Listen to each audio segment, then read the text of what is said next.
Hi everyone, it's Simone Watson, and I am continuing my countdown of my most anticipated books of 2018.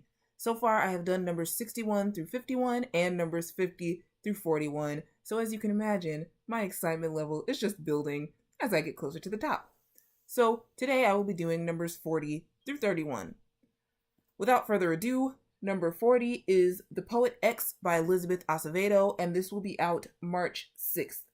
Um, so this book is about a girl named Xiomara. She is growing up in Harlem, and um, I guess she hasn't always been able to express her feelings that much. But then she discovers slam poetry, and that is her way of just getting out all that stuff that she hasn't always been able to say or known how to say. I love this for a lot of reasons. First of all, we need more own voices, Latinx representation, and that is what this is. Um, Second of all, slam poetry. Yes, I love it. I have seen some slam poetry and I think it's so fascinating, and I'm just excited to see what it's like to read about it. Like, are her poems going to be on the page? Third of all, the author, Elizabeth Acevedo, is a slam poet, and she's amazing at slam poetry. I don't know. I just think she's so cool. But seriously, she's very good at slam poetry. I think that you should watch her do some slam poetry on YouTube.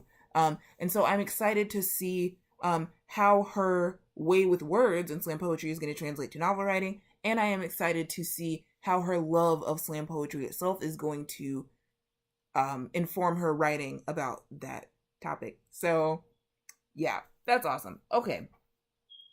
Number 39 is All We Can Do Is Wait by Richard Lawson. This comes out on February 6th. In this book, there has been a bridge collapse in Boston, and this is talking about the few hours after that, where a group of teens meet while they're all waiting to find out what has happened to their loved ones who were on the bridge or who had were affected by the bridge collapse. This one, wow. It's I guess you can already read you can read the synopsis and already feel like, wow, like that's hard hitting. Talking about people waiting to see what's happening to their loved ones who might have died, like in this bridge collapse. I mean, my voice is like quivering. What? Wavering? I don't know what word I'm looking for.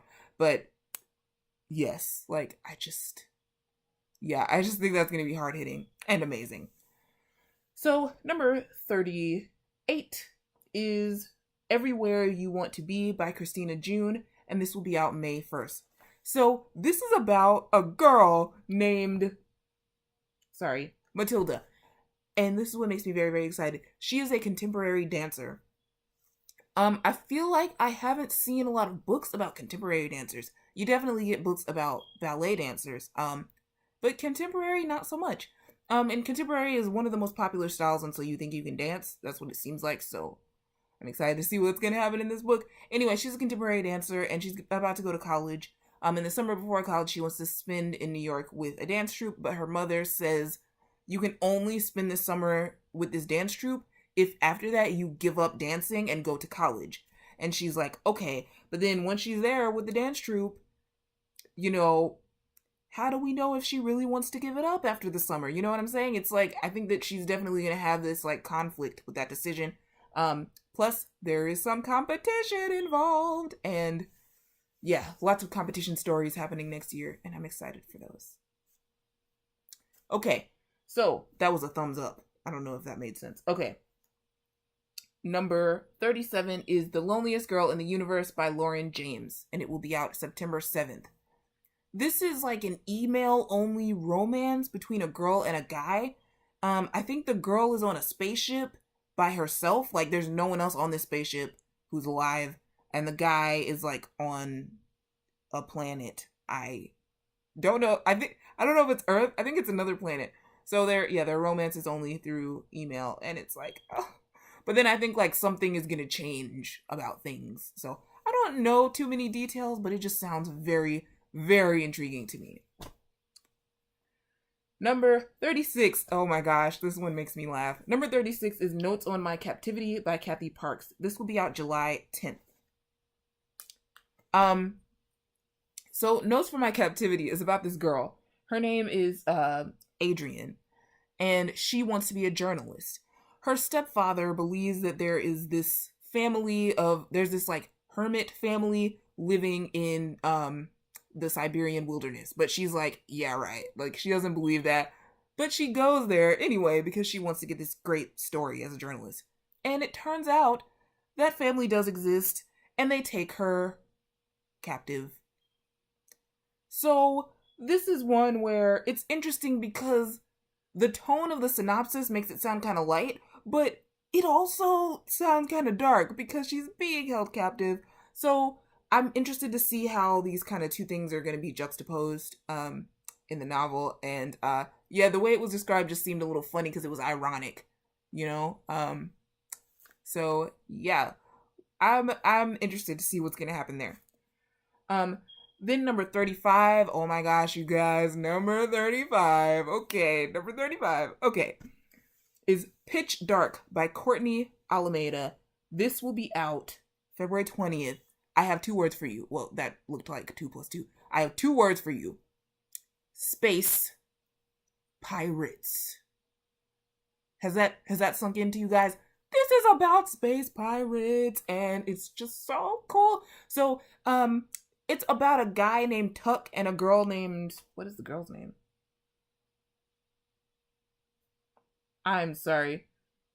Laura. So, yeah. Tuck and Laura. Tuck works on this ship where they hold all of Earth's natural resources.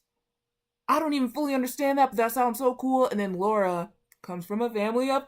Say it with me. Space pirates.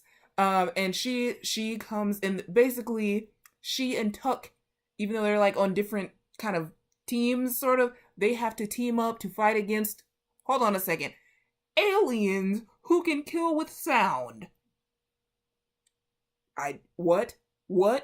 So, yes, there's just so much in this description that I just love. So, yes. I'm just so ready for that. This is the first space opera that I have mentioned, but here's a hint. This will not be the last space opera on this list.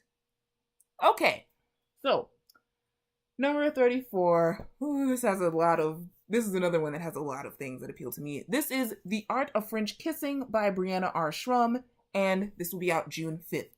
Now, in my previous video, I mentioned Your Destination is on the Left by Lauren Spieler, and I felt like that was like a perfect like summer book. This also feels like a great summer book. And it has competition, not only competition, cooking competition, also a possible enemies to lovers thing. Yes. Okay, so it's about a girl named Carter. Is her name Carter? Yes. She goes to a cooking competition. Her main like rival or like competitor is this guy named Reed Yamada. And they're enemies, but then they have to team up, and then they might become lovers, and I'm just excited. I mean, I don't know how long this competition is, but they might develop some interest in each other, is what I'm saying. And, yes. Number 33 is How You Ruined My Life by Jeff Strand.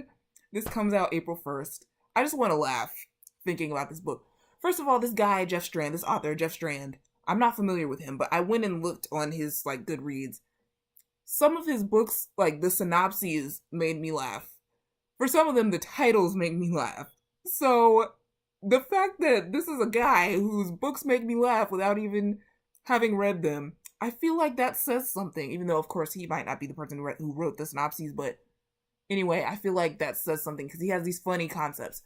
So, How You Ruined My Life is about this guy whose life is going well, but then his, like, richer cousin comes to move in with his family for 3 months, and I guess like stuff happens, and it's funny because I don't know exactly what happens, but it sounded to me kind of like that thing where like, you know, you've got stuff going on, but then you have a relative who they're like, or sometimes even a friend, someone who like everyone loves.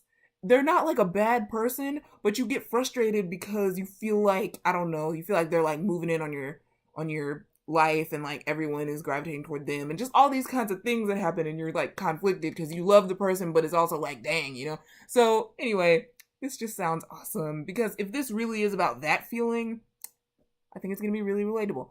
The one thing that I wonder about is it says it comes out on April 1st. That confuses me because that's a Sunday.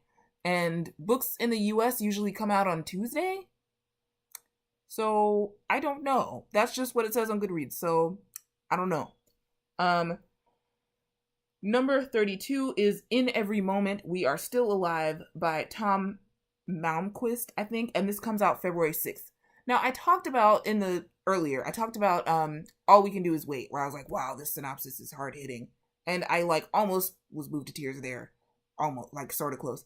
This one is the one where I was I felt very close to tears just reading the synopsis. So this is about a guy whose girlfriend, oh my gosh, his girlfriend dies giving birth to their daughter. The doctors didn't know his girlfriend had leukemia until like very soon before, you know, she went in labor or something like that. And so his girlfriend dies, but they're able to save the baby. And this chronicles his first year of raising his daughter by himself. And you guys, like, does that not sound like so, like, wow? You know? So, yes, I am just emotional just thinking about this. And yeah, I'm ready to read this. Okay. Number 31. Oh my gosh. Okay, number 31. Down and Across by Arvin Ahmadi. I previously mentioned this book and I mispronounced the author's name. I said Ahmadi or something like that. It's Ahmadi. So, I'm sorry. Yeah. Down and Across by Arvin Ahmadi, which comes out February 6th. And this is just, oh my gosh. So I've mentioned before why I'm so excited about this book. I do have a digital arc of it, but I haven't started reading it yet. This is about a guy named Scott. He doesn't know what he wants to do, you know, in the future, but he's like I think he's a high school senior, and his parents are like, yo, like, you need to figure this out. So he goes down to Washington, D.C. to try and meet a professor and figure this out. But then, like, all these kinds of, like, hijinks happen, and I have mentioned how this kind of reminds me of Ferris Bueller's Day Off, but according to a Goodreads list, the main character is a person of color, and I hope that that's right. The author is a person of color, Arvin Ahmadi, so, I believe he's of Iranian descent. Yeah, this is just so exciting. This is so exciting. Because the feeling of it sounds like so much fun. Like, he goes there and he meets this girl who wants to write crossword puzzles as her job, and then he's like, all these kinds of things happen, and there's like a high-speed chase and just all kind of stuff, and I'm just so excited. I really am. I'm so excited. And hopefully it takes place in one day, because it seems like it might. And finally, nope, that was the end. I'm so sorry. That was 31.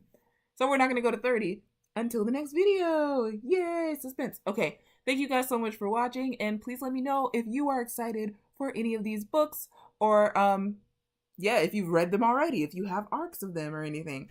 Okay, I will see you when I go to countdown 30 through 21. Yeah. Okay, bye.